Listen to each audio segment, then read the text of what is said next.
All right, moving right along with chapter 15. And like I said, I normally don't give you the answers to your algorithmic problems, but these classifications are important. They're important the way rules of debit and credit are important in 116A and account classifications and things like that. So I think it's worth going over.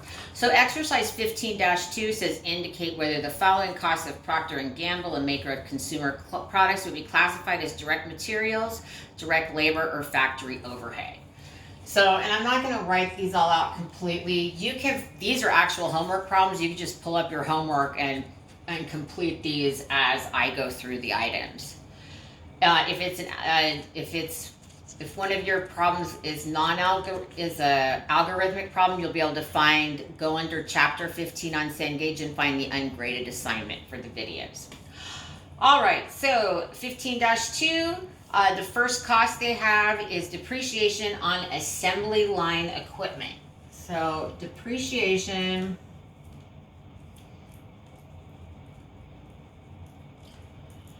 on assembly line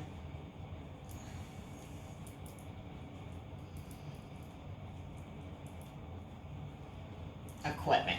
So the key factor here is assembly line. We're helping it to actually make a product, so it's going to be classified as factory overhead. B is licensing.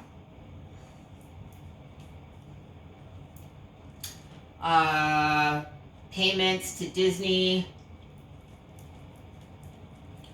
to use on some of their children's products. So like diapers will have the princesses on them or have the superheroes on them. Those licensing payments are part of factory overhead, right? Remember, to be direct material, direct labor, it has to be direct and integral part of the product. C, maintenance supplies.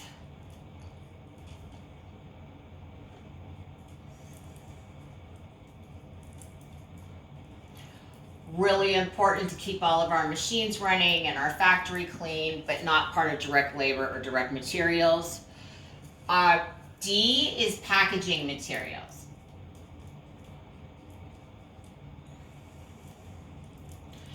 And packaging materials are actually a direct material. So let's say you have a packet of Charmin and it's wrapped up in that clear plastic the way you get it at the grocery store.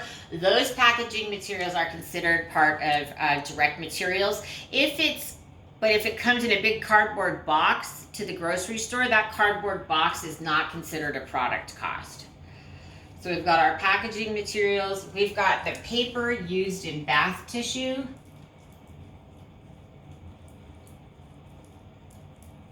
Very important, right? It's direct material of that bath tissue. Then we've got the salary of the plant manager.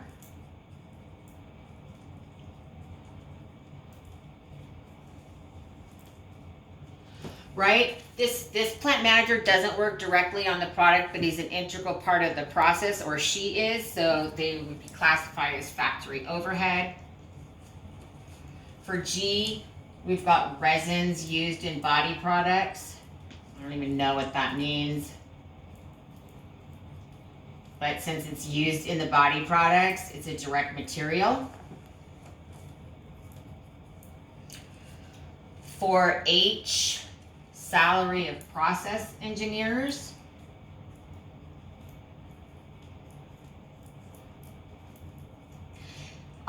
Process engineers are interesting. They help to come in and make sure that our process is working as efficiently and effective as possible. They're considered part of factory overhead. And then we've got two more. We've got the scents and the fragrances used in our products. Scents, fragrances.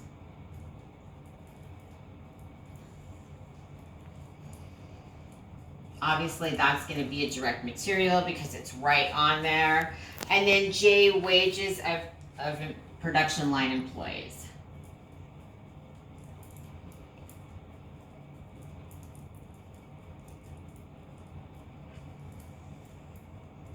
And of course, that's going to be direct labor.